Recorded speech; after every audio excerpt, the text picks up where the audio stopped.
कृषि विभाग के अपर मुख्य सचिव मेरे साथी देवेश जी, मंच पर उपस्थित हमारे अन्य सहयोगी अधिकारीगण, प्रमुख सचिव बेसिक शिक्षा, प्रमुख सचिव नियोजन एवं खाद्य एवं रसद विभाग, सचिव कृषि, अन्य मंच पर उपस्थित हमारे सहयोगी अधिकारीगण, सम्मानित अतिथिगण, कृषि विभाग के तमाम सारे अधिकारीगण, आज के इस कार्यक्रम में पिछले 2 दिन से भाग ले रहे प्रदेश के भिन्न भिन्न हिस्सों से आए हुए सम्मानित किसान भाइयों बहनों, एफपीओ के को रन करने वाले हमारे फार्मर्स, उद्यमी, सबसे पहले तो मैं आप सब लोगों का आज इस श्री अन्न महोत्सव में जिस प्रकार का उत्साह देखा, जिस प्रकार की आप में खुशियां मैंने देखी, उसके लिए सबको बहुत बहुत अभिनंदन करता हूं। ये वर्ष 2023 अंतर्राष्ट्रीय श्री अन्न वर्ष के रूप में यूएन के द्वारा मनाया जा रहा है और इस पूरे वर्ष के दौरान जिस प्रकार से ये जो इसको अंतर्राष्ट्रीय स्तर का सम्मान दिए जाने का कार्य हमारे माननीय प्रधानमंत्री जी ने ही किया था, जैसे जिसके बारे में आपको देवेश जी ने बताया कि योग एक अंतर्राष्ट्रीय स्तर पर स्थापित हो चुका, जो हमारे देश की विधा थी, वैसे श्री अन्न को पूरे अंतर्राष्ट्रीय स्तर पर ले जाने का भी कार्य माननीय प्रधानमंत्री जी ने किया। और आज जिस तेजी से हमारे देश में विकास हुआ है, जिस तेजी से इसका एडॉप्शन हुआ है, ये अभूतपूर्व है।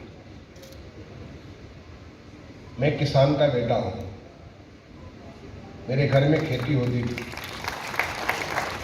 और मुझे ख्याल है बचपन में जब हमारे गांव में खेती होती थी तो बहुत सारे श्री अन्न हम लोगों के पैदा होते थे, जब बहुत सारे मोटे अनाज भी, जौ वगैरह बहुत सारा पैदा होता था। और हमने वो ट्रांजिशन देखा है जब हमारा सावा, कोदो, बड़वा, टांगुन, ये सारी चीज़ें हमारे खेत से खत्म हो गई और धीरे धीरे धान, गेहूं, ये सब सारी चीज़ें आ गई, क्योंकि वो ग्रीन रेवोल्यूशन था, हरित क्रांति थी, उपज हमें बढ़ानी थी, उत्पादकता बढ़ानी थी और बहुत सारा इनपुट्स के ऊपर फोकस दिया जाना चालू हो गया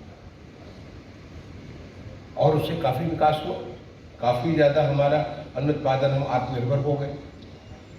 लेकिन हम कहाँ पे मिस कर गए, कैसे हमारे लोगों की पौष्टिकता पर सीधा सीधा प्रहार हुआ। हम उसमें भी सुधार कर सकते थे, जो आज आप सुधार कर रहे हैं। मैंने देखा कि बहुत सारे श्री अन्न का अब हाइब्रिड वैरायटी भी अभी यहाँ पे मैंने देखा हाइब्रिड वैरायटी आ चुकी है, उनकी हाई यील्डिंग वैरायटी भी आ चुकी है। लेकिन उनके हाई यील्डिंग वैरायटी के द्वारा भी जो हमारा उर्वरक का जिस तेजी से उपयोग हुआ और उर्वरक के उपयोग से हमारी जमीन की उर्वरकता खत्म होती चली गई, हमारी उर्वरक पे निर्भरता बढ़ती चली गई। हमें जो सिंचाई, जहाँ पे सिंचाई के पहले तो हमारे प्रदेश में सिंचाई का, आज उत्तर प्रदेश सबसे ज़्यादा सिंचित प्रदेश है, हमें लगभग 80% से ज़्यादा जगह पे सिंचाई के किसी न किसी प्रकार के साधन उपलब्ध है, चाहे वो अंडरग्राउंड या सरफेस वाटर के माध्यम से। लेकिन उस समय जब मैं बात कर रहा हूँ, जब हमारा ये ग्रीन रेवोल्यूशन हो रहा था, तो उसमें हमारे पास सिंचन क्षमता बहुत कम हुआ करती थी। फिर भी किसानों ने बहुत किस्म से सिंचाई, क्योंकि जितनी भी सारी नए किस्म के जो फसल थे, सब में अधिक से अधिक पानी की भी जरूरत थी और पानी के ज़्यादा शोषण से आपको मालूम होगा कि सबसे ज़्यादा पानी का प्रयोग खेती में होता है। हम पानी को कम करने की कोशिश करते हैं बहुत सारे जगह, लेकिन जब कंजम्पशन सबसे ज़्यादा पानी का होता है वो खेती में होता है।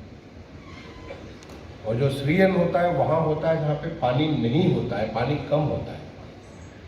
अभी मैं देख रहा था, आपके लिटरेचर देख रहा था कि श्री अन्न को उपज करने के लिए सामान्य तौर पर हम कहते हैं बुंदेलखंड में श्री अन्न उत्पन्न होगा, विंध्य क्षेत्र में उत्पन्न होगा, ब्रज क्षेत्र में उत्पन्न होगा जहाँ पानी की बड़ी समस्या है। ऐसा नहीं, श्री अन्न सभी जगह उत्पन्न होता है। क्योंकि मैं तो पूर्वांचल का रहने वाला, पूर्वांचल में खूब सारा श्री अन्न हुआ करता था। इनफैक्ट यहाँ जब मैंने देखा कि वो आपका टागुन का भूजा देखा, मतलब टागुन, बाजरा, ये सब भूजा हम लोग बचपन में खाते थे, सब कुछ ये सब करते थे, बहुत उपयोग करते थे। मुझे लगा कि देखो आपका टागुन तो ठीक से फूटा भी नहीं है।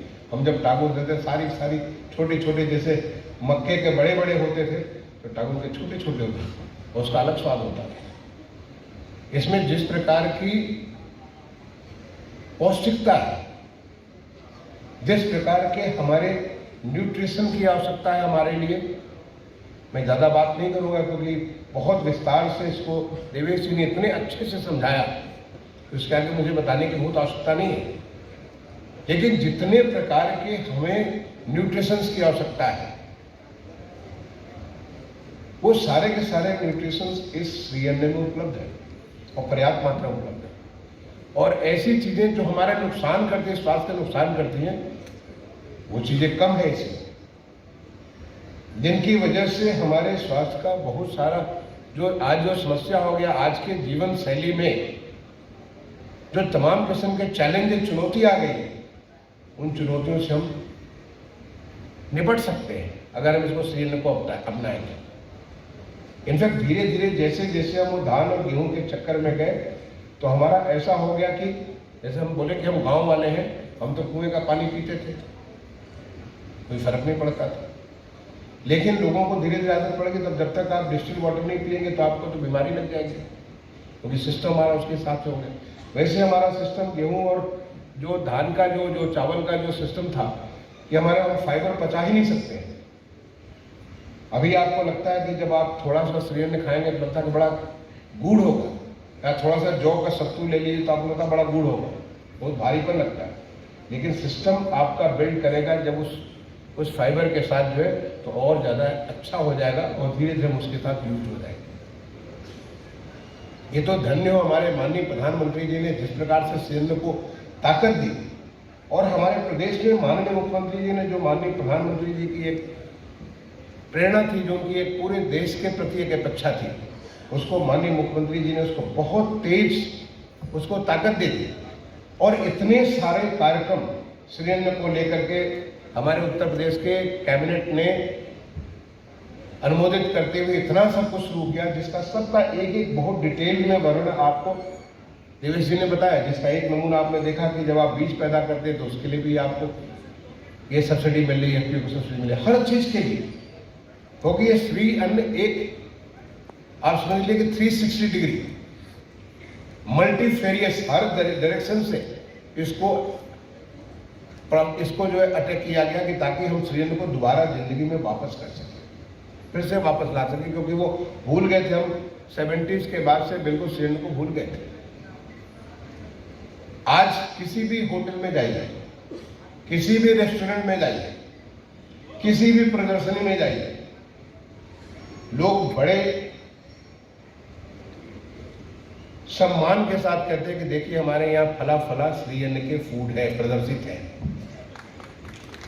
अभी हाल में, अभी थोड़े दिनों के भीतर ये सारा दिवाली के मेले लगेंगे जगह जगह।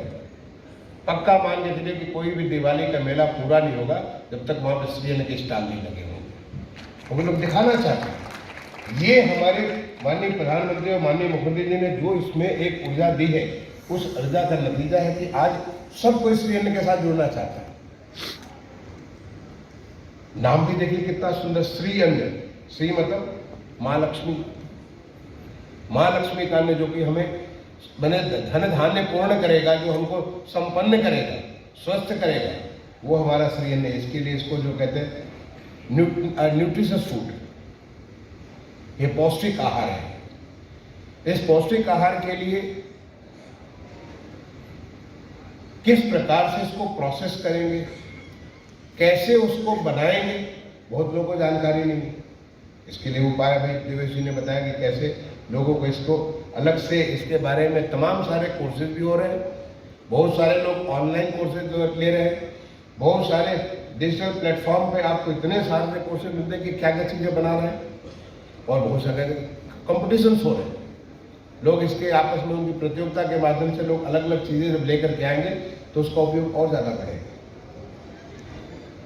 अभी इसे माननीय मुख्यमंत्री जी ने आदेश दिया कि हमारे पुष्टाहार के लिए जो बच्चों का सप्लीमेंट्री न्यूट्रिशन होता है, जिसके लिए मिड डे मील योजना होती है, हमारे बेसिक शिक्षा विभाग के सुंदरम साहब यहाँ पे हैं, मिड डे मील स्कीम होती है, या ICDS जो हमारा प्रोग्राम है, इंटीग्रेटेड चाइल्ड डेवलपमेंट, जो बच्चों का जो प्रोग्राम है आंगनवाड़ी वाला, उस आंगनवाड़ी केंद्र में बच्चों के लिए, माताओं के लिए, जो धात्री माताएं हैं, जो गर्भवती माताएं हैं, बच्चे हैं, उनके लिए भी माननीय मुख्यमंत्री ने आदेश दिया कि उसके हम क्यों नहीं श्रीअन्न के लड्डू, श्रीअन्न के बिस्किट, श्रीअन्न के सामान दें।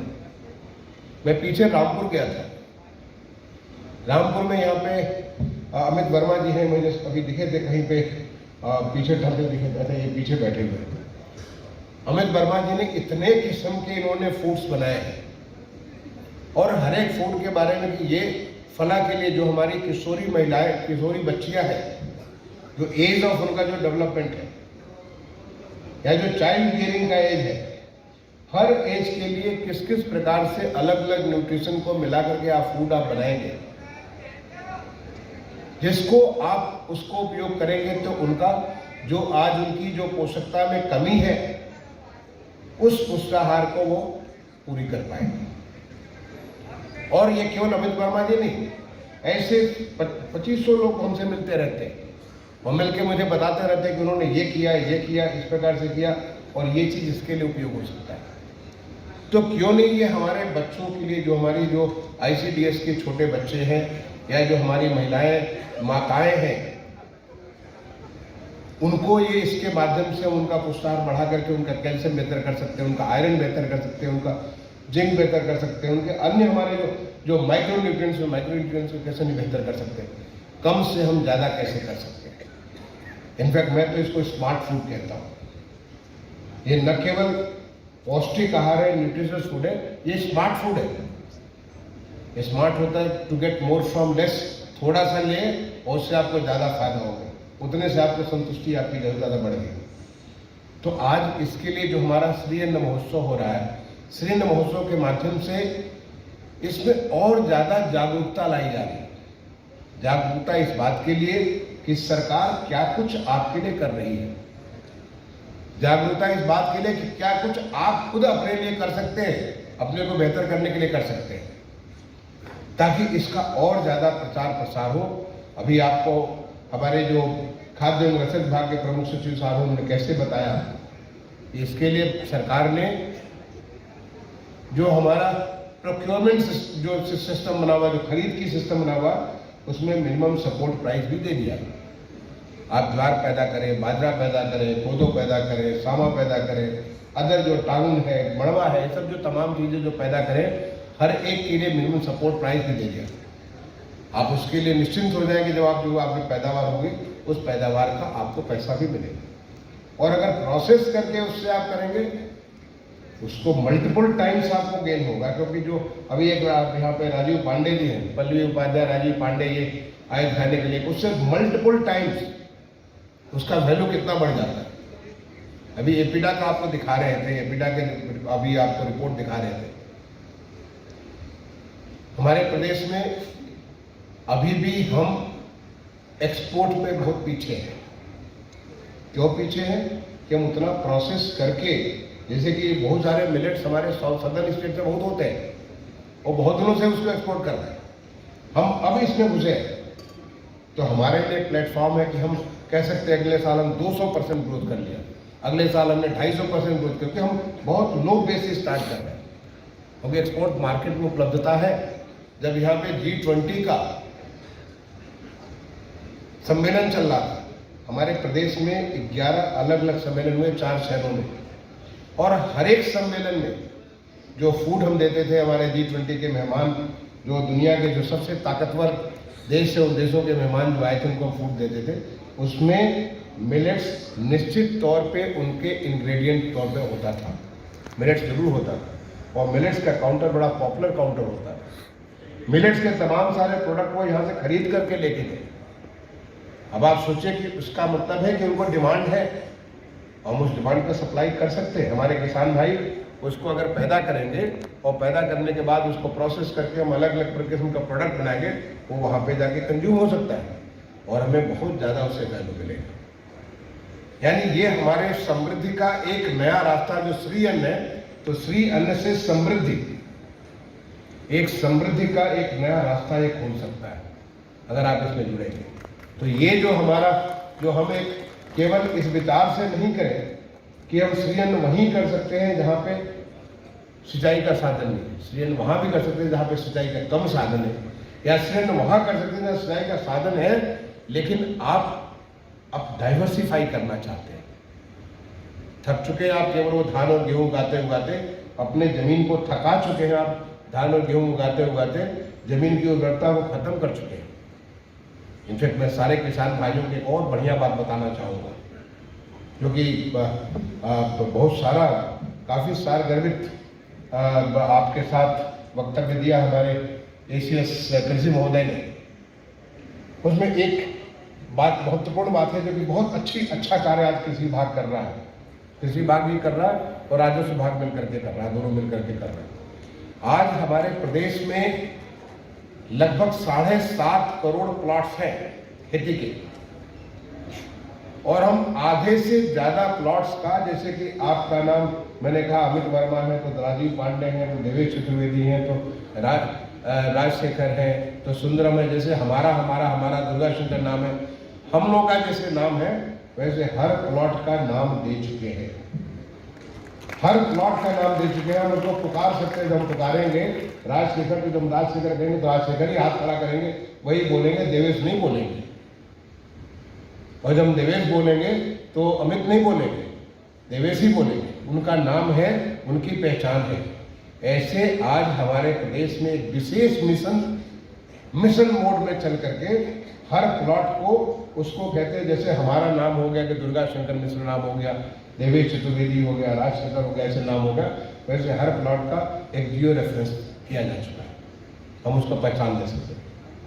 आने वाले समय में, जैसे इस साल अभी जब कभी खरीफ की फसल हुई है, आपको जानकर खुशी होगी कि 21 जनपदों में 100%, और बाकी जो हमारे बचे हुए 54 जनपद में 10-10 गाँव में सारा का सारा जो हम लोग जो क्रॉप सर्वे करते हैं, और क्रॉप सर्वे कैसे होता है, हमारे जो लेखपाल जी, पटवारी जी इसको कहते हैं, कि लेखपाल जाते हैं अपना कहीं बैठ करके उन्होंने लिख दिया कि यहाँ धान, यहाँ गेहूँ, यहाँ ये, यहाँ ये, अपना कहीं लिख दिया है, वहाँ पे बोया हुआ धान, बता दिया बाजरा लिखा हुआ है, वहाँ पे मक्का लगा दिया, गन्ना, कुछ भी लिख सकते हैं। लेकिन इस साल जो अभी जो काम हुआ है, हर एक पे फोटो खींचा, आपके मोबाइल से फोटो लिया और फोटो अपलोड किया, तो फोटो तो झूठ नहीं बोलेगा। अगर वहाँ पे गन्ना है तो गन्ना बोलेगा, अगर वहाँ पे मक्का है तो मक्का बोलेगा, बाजरा है तो बाजरा बोलेगा। और अगर बाजरा के साथ साथ कुछ और लगा है वो भी बोल देगा कि इसमें 1 नहीं 2 क्रॉप लगी है, 3 क्रॉप लगी, वो भी बता देगा। और ये सारा चीज़ ऑटोमेटिक, किसी का कोई इसमें हाथ नहीं है, सारा सिस्टम ऑनलाइन। यहाँ पे फोटो खींचा, वहाँ गया और वो सारा रिकॉर्ड हो गया। वो मालूम है कि जैसे हमारा नाम लिया तो आपको मालूम है कि ये तो ये है, और ये इनका पद मुख्य सचिव का पद है, इनका विशेष सचिव का पद है। वहाँ मालूम है कि ये फला खेत है, तो ये फला खेत है, फला खेत है, वो रिकॉर्ड हो गया। और फायदा क्या होता है इससे, आप सोचिए, ये इतनी बड़ी पॉसिबिलिटी क्रिएट कर रहा है। आपका जो रबी की फसल होगी, 100% सारे प्लॉट्स के बारे में ऐसी डिजिटल क्रॉप सर्वे होगा। आने वाले समय में उत्तर प्रदेश में क्या किसान की उपज हो रही हर खेत से, किस खेत में क्या बोया जाना है, किस खेत में कितना पानी दिया जाना है, किस खेत में ड्रिप इरिगेशन किया जाना है, किस खेत में अगली फसल क्या, कि क्रॉप का रोटेशन भी बहुत इंपॉर्टेंट होता है। आप किसान भाई लोग हैं, मैं भी किसान का बेटा हूँ, मैं खेती किया हूँ बचपन में, और अभी भी खेत में जाता हूँ, अपने गाँव में जाता हूँ और हफ्ते गुजारता हूँ अपने गाँव में। अभी मैं जाता हूँ और अपने खेत में जाता हूँ, हर खेत को देखने जाता हूँ। तो ये आप जो है, जो जब आप इसको देखोगे कि किस चक्र में है, आप एक इंफॉर्मेशन डिजिटली हर खेत के बारे में बता सकते हैं। जब आप क्रॉप बेचने जाते हो, जब आप फसल बेचने जाते हो हमारे जो खाद्य रसद विभाग के जो उसके सेंटर के ऊपर, तब किसी से पूछने की जरूरत नहीं है। ऑटोमेटिक सिस्टम से पता चल गया कि इन्होंने धान बोया था तो धान ही बेच सकते हैं, बाजरा बेचने वाला धान नहीं बेच सकता है, और जो बाजरा नहीं बेचा वो बाजरा नहीं बेच सकता है, जो नहीं बोया नहीं बेच सकता है। इतना सारा हमें, इतनी सारी आने वाले समय में इतने सारे फायदे हमारे किसान भाई को होंगे, जो कि इनकी 7.5 करोड़ सारे खेतों का जब पहचान हो जाएगी।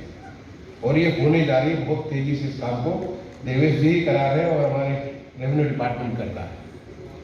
और इसमें ये भी फायदा होगा कि हम कहाँ सिलेंडर बोएंगे, कितना सिलेंडर करेंगे, कितना हमको कितना स्टोर करना, एक चीज की जानकारी, कंप्लीट सिस्टम जो ऑनलाइन डिजिटल होने से ये फायदा मिलेगा। तो किसान भाइयों और हमारे जो एफपीओ और जो तमाम सारे यहाँ पे सदस्य हैं, आज उत्तर प्रदेश बदल रहा है। आज उत्तर प्रदेश का किसान, गन्ना किसान जो है, कितना करोड़ लाख करोड़ रुपए गन्ना किसानों को भुगतान हो रहा है, जो भागते रहते नहीं होता था। आज उत्तर प्रदेश बदल रहा है। उत्तर प्रदेश में इतना परिवर्तन आ रहा है, इतना सारा चीजें हो रही है, और हर एक वर्ग के लिए हो रही है, और किसान भाई उसमें सबसे ऊपर है। मैं आप सारे लोगों का ये जो सृजन महोत्सव हुआ, इस सृजन महोत्सव में एक बार दोबारा अभिनंदन करता हूँ। और आने वाले समय में, जैसे मैंने कहा कि श्री अन्न से समृद्धि, ये जो कार्यक्रम, जो एक मल्टीपल जो हमारे माननीय प्रधानमंत्री जी ने, माननीय मुख्यमंत्री जी ने जो प्रदेश और देश में जो व्यवस्था की है, उसका लाभ लेते हुए किसानों की समृद्धि का एक नया रास्ता खुलने का पूरा व्यवस्था होगी, और उसको आप लोग लाभ लेंगे। मैं कृषि विभाग को ये पूरा आयोजन के लिए बहुत बहुत बधाई और धन्यवाद देता हूँ। उनके तमाम सारे अधिकारियों ने, जिन लोगों ने बहुत मेहनत किया है, क्योंकि हर आयोजन के पीछे बहुत काम करना पड़ता है, बहुत सारे परिश्रम करना पड़ता है, सबको मैं बहुत बहुत धन्यवाद देता हूँ। और आपने मुझे बुलाया, आपसे बात करने का मौका दिया, इसके लिए भी धन्यवाद देता हूँ। जय भारत, जय हिंद।